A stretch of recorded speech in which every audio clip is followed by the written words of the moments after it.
एक आदमी जो अंधा ही पैदा हुआ था, उसका कहना था कि मैं विश्वास नहीं करता कि कोई ऐसा संसार है जहाँ वस्तुओं तथा व्यक्तियों की शक्लें दिखाई देती हैं। कहीं कोई रंग नहीं है, न तेज है न मध्यम। कहीं कोई सूर्य नहीं है, चंद्रमा नहीं है, तारे नहीं हैं। किसी ने भी इन चीज़ों को देखा नहीं है। उसके मित्र उससे तर्क वितर्क करते थे, लेकिन वह अपने ही मत पर दृढ़ था। उसका कहना था कि तुम यह जो कहते हो कि तुम देखते हो, यह तुम्हारा भ्रम है। यदि रंग होते तो मैं उन्हें स्पर्श कर सकता था। रंग पदार्थ नहीं है, उनमें कुछ असलियत नहीं है। हर असली वस्तु का कुछ न कुछ वजन तो होता ही होगा, लेकिन जहाँ तुम रंग देखते हो वहाँ मुझे कोई वजन नहीं मालूम देता। उन दिनों एक प्रसिद्ध वैद्य था जो उस जन्मांध को देखने आया। उसने 4 चीजें मिलाकर एक दवाई तैयार की और अंधे की आंख में लगाई। उसका मोतियाबिंद जाता रहा, वो देखने लग गया। तथागत ही वह वैद्य है। मैं हूं कि आत्मदृष्टि ही वह भ्रम है जो मोतियाबिंदु के समान है। जिन 4 पदार्थों को मिलाकर औषधि तैयार हुई है, वे 4 पदार्थ चारों आर्य सत्य ही हैं। बुद्ध की यह गाथा और बुद्ध के यह वचन कि 4 पदार्थ चारों आर्य सत्य ही हैं, हमें अपने जीवन में स्वीकार करनी चाहिए। लेकिन मनुष्य स्वीकार कर नहीं पाता, क्योंकि वह बेहोशी में पैदा होता है और पूरी जिंदगी उसकी बेहोशी में ही चलती है और अंत समय वह बेहोशी में ही दम तोड़ देता है। कभी आपने इस पर विचार किया कि मनुष्य बेहोशी में ही पैदा होता है? जब बच्चा पैदा होता है उसको कुछ पता नहीं होता कि कौन माँ है, कौन बाप है, कौन वह है, क्या उसका नाम है, क्या उसकी जाति है, क्या उसका संप्रदाय है, क्या उसका गोत्र है, उसे कुछ भी पता नहीं। वह तो उस हालत में ही नहीं है जहाँ वो यह भी कह सके कि मुझे भूख लग रही है, जहाँ वो यह भी कह सके कि मुझे बेआरामी है, जहाँ वो यह भी कह सके कि मैं बीमार हूँ या मैं स्वस्थ हूँ, जहाँ वो यह भी कह सके कि मुझे आराम की ज़रूरत है, मुझे नींद की ज़रूरत है, मुझे खेलना है, मुझे दौड़ना है, मुझे पढ़ना है। उसे कुछ पता नहीं, बेहोशी है। और यह बेहोशी हमें लगता ज़रूर है कि टूट गई जब वो कहने लगता है कि मेरी माँ यह है, मेरे बाप यह है, यह मेरे खिलौने हैं, यह मेरा खाना है, यह मेरा घर है। जब वो यह कहने लगता है कि मैंने इतनी पढ़ाई की है, जब वो यह कहने लगता है कि यह मेरा स्कूल है, यह मेरे टीचर हैं, जब वो यह कहने लगता है कि यह मेरा भाई है, यह मेरी बहन है, यह मेरे रिश्तेदार हैं, यह मेरा पड़ोसी है, जब वो ये कहने लगता है कि यह मेरा देश है, यह मेरा राज्य है, यह मेरा समाज है, यह मेरा संप्रदाय है, यह सब कुछ वह बेहोशी में ही कहता है। हमें यह नहीं समझना चाहिए कि वह होश में आ गया है इसलिए कह रहा है, क्योंकि बुद्ध हमें कुछ और ही कहते हैं। बुद्ध हमें क्या कह रहे हैं? बुद्ध कहते हैं कि तथागत ही वह वैद्य है जो 4 दवाइयों को मिलाकर मोतियाबिंदु को दूर करने के लिए हमें वह दवा देता है, हमारी आंखों में वह दवा डालता है, हमें देखने की ताकत देता है, हमें समझने की ताकत देता है, हमें इस भवलोक से परम लोक की यात्रा के लिए वह आंख देता है, वह प्रकाश देता है। इसीलिए तो गुरु को प्रकाश कहा गया। गुरु का अर्थ है प्रकाश और मोतियाबिंदु का अर्थ है अज्ञानता, अंधकार। और बुद्ध कहते हैं कि मैं हूं की आत्मदृष्टि ही वो भ्रम है जो मोतिया बिंदु के समान है। यही बच्चा जो अभी तक, जिसको यह पता नहीं कि मैं कौन हूँ, कहाँ आया हूँ, कैसे पैदा हुआ, कहाँ जाना है, क्या जीवन की यात्रा है, यही बच्चा कल को मैं और मेरी कहने लगता है, आत्मदृष्टि से भर जाता है। और बुद्ध कहते हैं यही आत्मदृष्टि ही वो भ्रम है जो मोतिया बिंदु के समान है। और यह मोतिया बिंदु कभी खत्म होता नहीं, बढ़ता ही जाता है। और पूरी जिंदगी तृष्णा की दौड़ में दौड़ता हुआ यह बच्चा मैं हूँ और मेरी और मेरा कहते हुए आत्मदृष्टि के उस भ्रम के जाल में फंस जाता है। ऐसे ही जैसे मकड़ी अपना जाला तैयार करती है और फिर उस जाले में ही फंस के दम तोड़ देती है। एक दिन यह बच्चा जब एक ऐसी अवस्था में आता है तो जहाँ बुढ़ापा है, बीमारी है और मृत्यु दरवाज़ा खटखटा रही है, और फिर वही बेहोशी, अभी से यह भी पता नहीं रहता मृत्यु सैया में पड़ा हुआ कि मैं कौन हूँ, मैंने क्या सामान इकट्ठा किया, यह सामान मेरे अब क्या काम आएगा। क्योंकि नौकर चाकर भी क्या करेंगे, नौकर चाकर दवा दे दें भला, नौकर चाकर मालिश कर दें भला, नौकर चाकर अच्छी तरह से नहला धुला दें भला, लेकिन मृत्यु की सैया में पड़ा हुआ अब यह न तो सांस लेने में भी इसको इतनी तकलीफ है, अपने शरीर को यह हिला नहीं सकता, डुला नहीं सकता, इसको उठा नहीं सकता, इसको बैठा नहीं सकता, इसके अंदर इतनी ताकत भी नहीं रहती मृत्यु सैया में पड़ा हुआ कि यह अपने को हिला सके, अपने शरीर को हिला सके। और तब पछतावा होता है। बुद्ध कहते हैं ना कि पछतावा होगा जब यह मनुष्य रूपी अनमोल जन्म व्यर्थ में चला जाएगा, बर्बाद हो जाएगा, तो अंत समय में पश्चाताप होगा।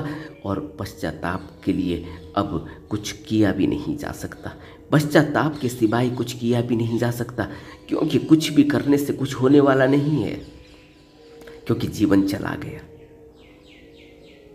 मैं हूं की आत्मदृष्टि ही वो भ्रम है जो मोतिया बिंदु के समान है। यह मैं का भ्रम, यह आत्मदृष्टि को हमें समझना चाहिए। अगर किसी व्यक्ति को आध्यात्म की राह पर चलना है, जैसे कि प्रश्न बार बार पूछे जा रहे हैं कि संस्कार क्या होते हैं, जैसे कि प्रश्न बार बार पूछा जा रहे हैं कि कैसे पार ले जाने वाली 10 पारमिताएं क्या हैं, कैसे इनका पालन करें। 10 पारमिताओं में क्या है? 10 पार ले जाने वाली बातें कि अगर परम लोक की यात्रा करनी है तो 10 बातों का ध्यान रखना होगा। दानशीलता होनी चाहिए, संकल्प शक्ति होनी चाहिए, आत्मदृष्टि का भाव नहीं होना चाहिए, अनात्मता को समझना होगा, संकल्प शक्ति, प्रज्ञा को जगाना होगा, विवेक को जगाना होगा, और प्राणी हिंसा से बचना होगा, करुणा अपने अंदर पैदा करनी होगी। यह 10 पार ले जाने वाली बातें हर व्यक्ति को अपनी जिंदगी में उतारनी होती हैं। अगर कोई यह समझे कि कैसे वह इन नियमों का पालन करेगा, क्या उसके लिए यह जरूरी है, अभी तो वह छोटा है, अभी तो वह कम उम्र का है, या अभी तो वह जवान है, या अभी तो उसको इतनी सिद्धि प्राप्त नहीं हुई कि वह इन 10 पार ले जाने वाली बातों को, 10 पारमिताओं को अपने जीवन में उतारे। इससे कोई फर्क नहीं पड़ता कि कोई कम उम्र का है, इससे कोई फर्क नहीं पड़ता कि कोई जवान है, या इससे कोई फर्क नहीं पड़ता कि कोई बूढ़ा हो गया है। इस भवलोक से पार जाने के लिए इन 10 बातों को अपने जीवन में उतारना ही होगा, नहीं तो निर्वाण तक की यात्रा नहीं हो सकती। 10 पारमिताएं, द 10 परफेक्शंस इनको कहा गया है। जब तक यह परफेक्शंस मनुष्य के अंदर नहीं पैदा होती, जब तक वह मनुष्य ध्यान के जरिए, साधना के जरिए 4 आर्य सत्यों को अपने जीवन में अच्छी तरह से समझकर, हृदय गम्य कर कर आर्य अष्टांगिक मार्ग का पालन नहीं करता, तब तक वह इन 10 पार ले जाने वाली बातों को नहीं समझ पाएगा। और 10 पार ले जाने वाली बातें जब तक गहरे में उसके अंदर में नहीं बैठेंगी, जब तक वह उसके जीवन का हिस्सा नहीं बन जाएंगी। 10 पार ले जाने वाली बातें, 10 पारमिताओं में से एक है मैत्री भावना। मैत्री भावना जिस व्यक्ति के अंदर नहीं है, सोचो वह निर्वाण की प्राप्ति कैसे कर पाएगा। निर्वाण प्राप्ति के लिए मैत्री भावना बहुत जरूरी है। मैत्री भावना का अर्थ है कि मैं इस सृष्टि का एक हिस्सा हूँ, एक कण हूँ, एक फूल हूँ, एक पेड़ की तरह हूँ, एक प्राणी हूँ। और इस सृष्टि में जितने भी फूल हैं, जितने भी फल हैं, जितने भी प्राणी हैं, जितने भी इस सृष्टि के हिस्सेदार हैं, वह सब मेरी तरह हैं, वह सब मेरे अपने हैं। अगर कोई व्यक्ति किसी मजहब, किसी मनुष्य से, किसी समाज से, किसी जाति से, किसी देश से किसी भी प्रकार का विरोधाभास अगर उसके अंदर है, किसी भी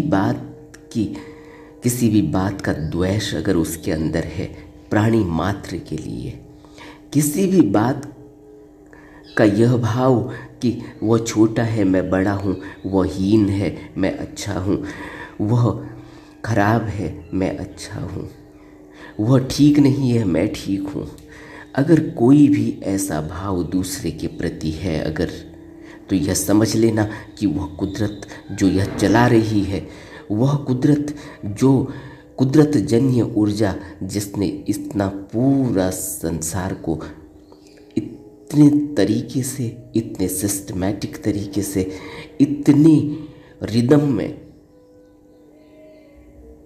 चलाने का भार ले रखा है, चला रही है, हम उस कुदरत से फिर जुड़ नहीं पाएंगे। हम उस ऊर्जा से, जो ऊर्जा इस सृष्टि को चला रही है, बना रही है, फिर चला रही है, लगातार बना रही है और लगातार चला रही है, यह ब्रह्म की ऊर्जा से हम जुड़ नहीं पाएंगे। हम इसको अपने में महसूस नहीं कर पाएंगे। और सिर्फ मनुष्य ही है जो महसूस कर सकता है, इसके अलावा और कोई भी प्राणी इस सृष्टि में ऐसा नहीं जो इस ऊर्जा को महसूस कर सके। क्यों? क्योंकि मनुष्य के अंदर सोचने और समझने की ताकत है। देवताओं को भी यह वरदान नहीं, देवताओं को भी यह उपलब्धि नहीं। और मनुष्य के अलावा बाकी 84 लाख योनियां हैं, ऐसा कहा जाता है शास्त्रों में, धर्मशास्त्रों में। इन 84 लाख योनियों में किसी भी योनि को, किसी भी प्राणी को इतना यह ताकत नहीं जो मनुष्य को दी गई है, सोचने समझने की ताकत, उस भगवान से अभेद होने की ताकत, उस भगवान बनने की ताकत, जो हम बुद्ध को भगवान कहते हैं, ऐसी भगवत्ता मनुष्य पा सकता है। लेकिन तब जब वह उन नियमों का पालन करेगा, जब वह 10 पार ले जाने वाली बातों को, द 10 परफेक्शंस को अपने जीवन में उतार कर उस अपने जीवन का हिस्सा न बना ले। उसमें एक मैत्री भावना है।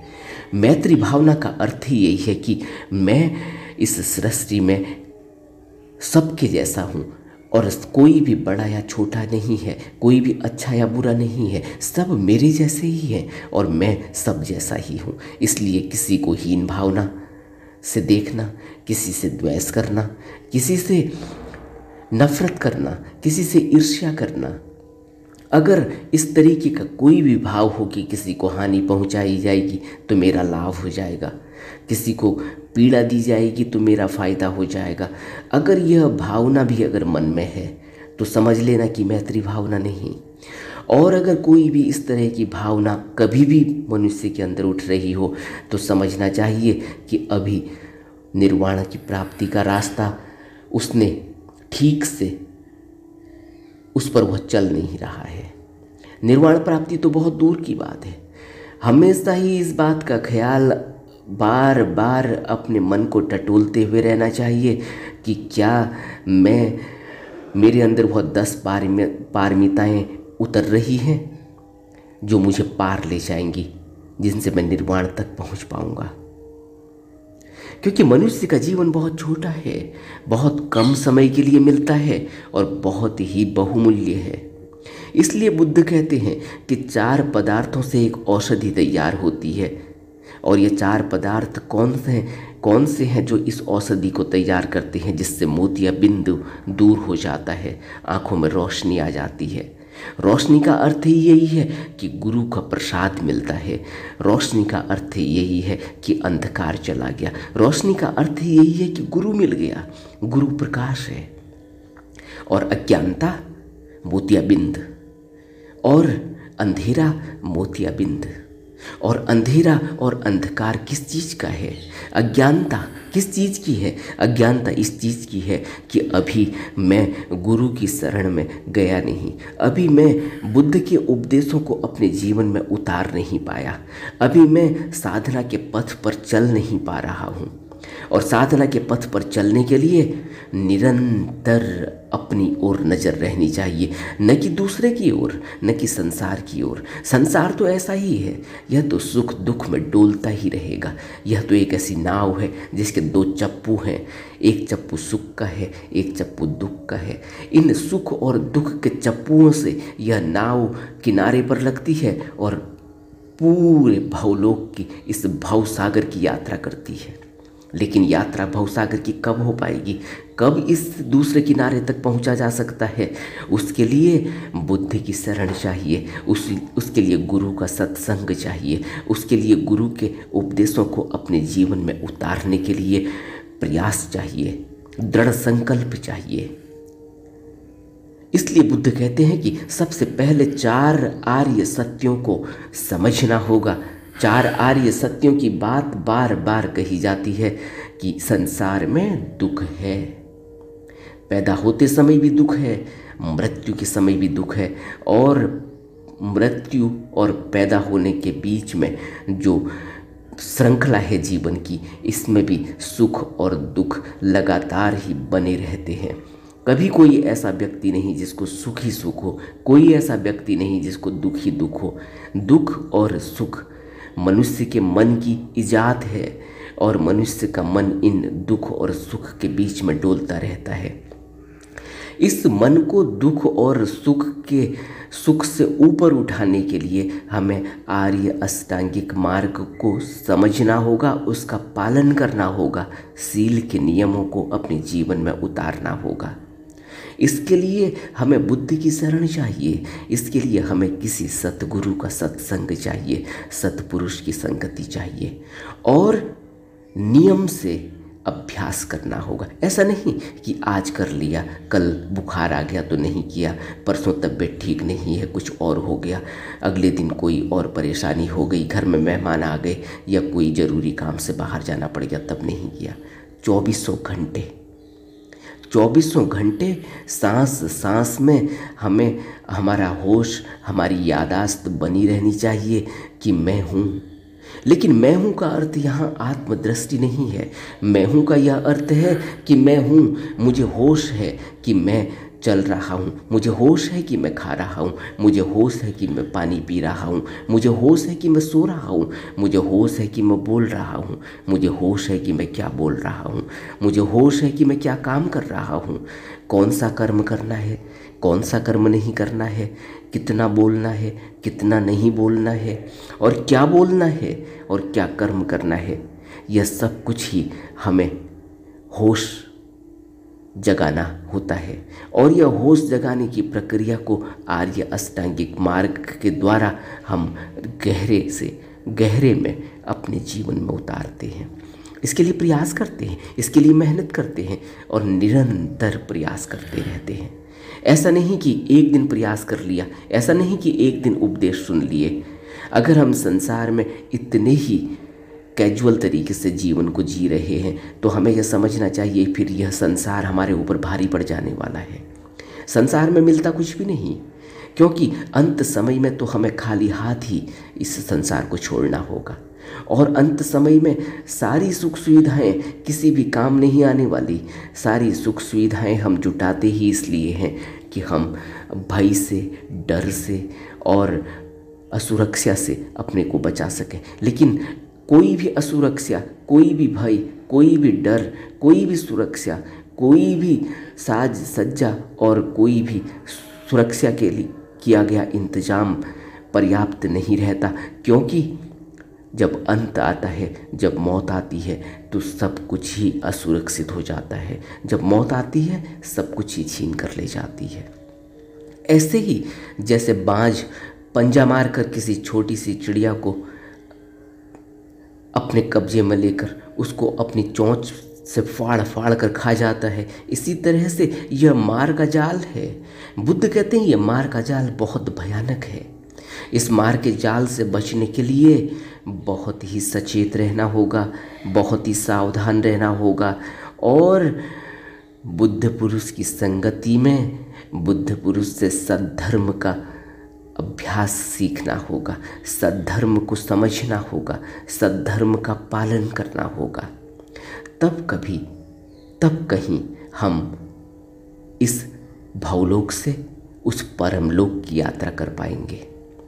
यह जीवन आसान नहीं है, क्योंकि मनुष्य बेहोशी में ही पैदा होता है और बेहोशी से जैसे ही वह थोड़ा सा उसकी आंख खुलती है, वह अपने हाथ पांव हिलाने लगता है, तो वह कहता है मैं और मेरी की यह आत्मदृष्टि उसे मोतिया बिंदु की तरह ही जन्मांध अंधा कर देती है और वह कभी होश में आ ही नहीं पाता। उसका होश संसार में दिखाई देता हो भला कि उसने कुछ कमा लिया, उसका होश संसार में दिखता हो भला कि उसने बहुत साज सामान, बहुत ही सारी वस्तुएं, बहुत दुनिया के कारनामे कर डाले हों, दुनिया में मान बढ़ाई उसने पाली हो भला, लेकिन वह होश की मान बढ़ाई नहीं है, वो बेहोशी से ही कमाई गई मान बढ़ाई है। और उसका पता तब चलता है जब मौत सामने आती है और वो फिर बेहोश हो जाता है। इसलिए बुद्ध 4 आर्य सत्य बताते हैं कि जीवन में दुख है और दुख का समुदय है और दुख का निरोध भी किया जा सकता है, और चौथा कि दुख निरोध का उपाय भी है, दुख निरोध गामिनी प्रतिपदा, जिसको आर्य अष्टांगिक मार्ग कहकर बुद्ध ने समझाया।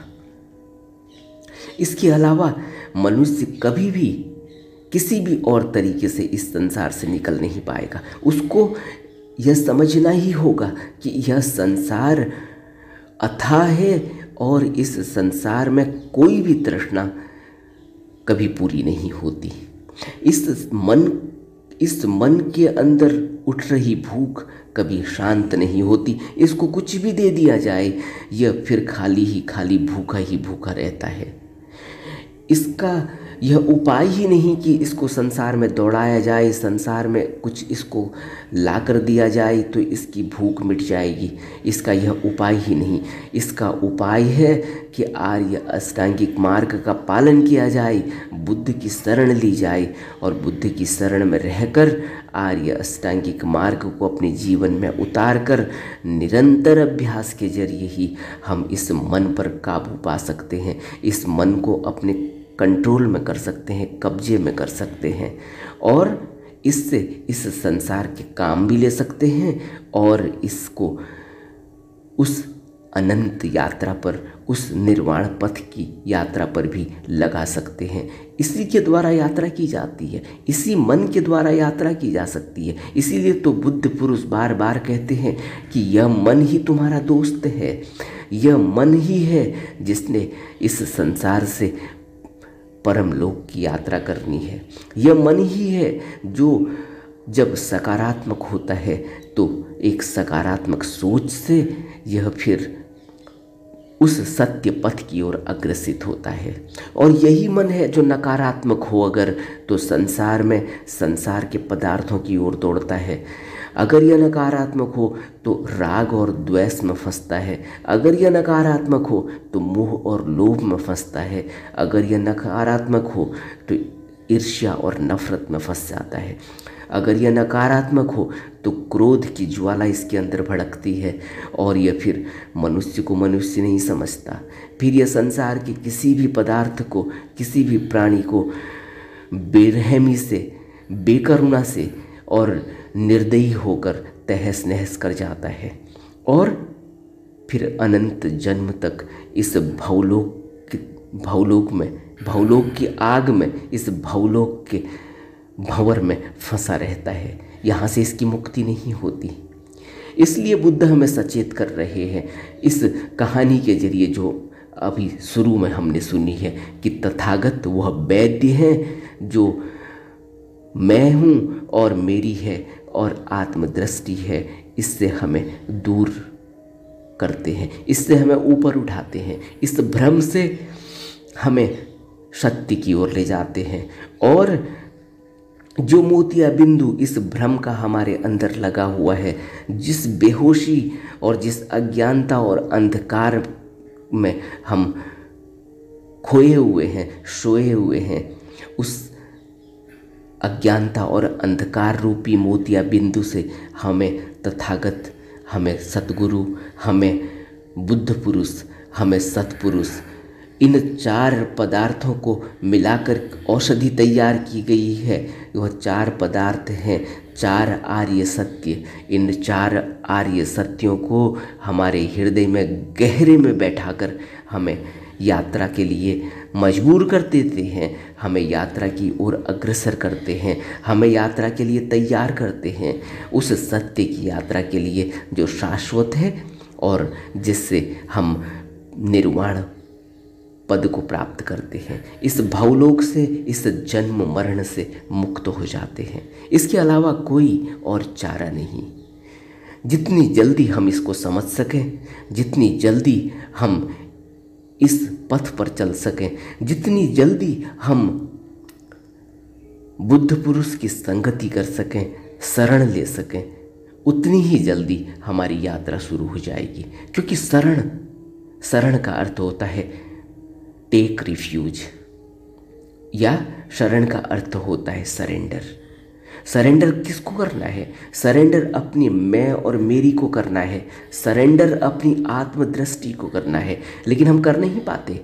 हम कहते ज़रूर हैं बुद्धम शरणम गच्छामि, लेकिन हमारी आत्मदृष्टि बनी ही रहती है, हमारा मैं भाव बना ही रहता है। जबकि बुद्धम शरणम गच्छामि का अर्थ है कि अब मैं नहीं हूँ, अब मेरा कोई वजूद नहीं, अब मेरा कुछ भी नहीं, इस संसार में मैं नहीं हूँ।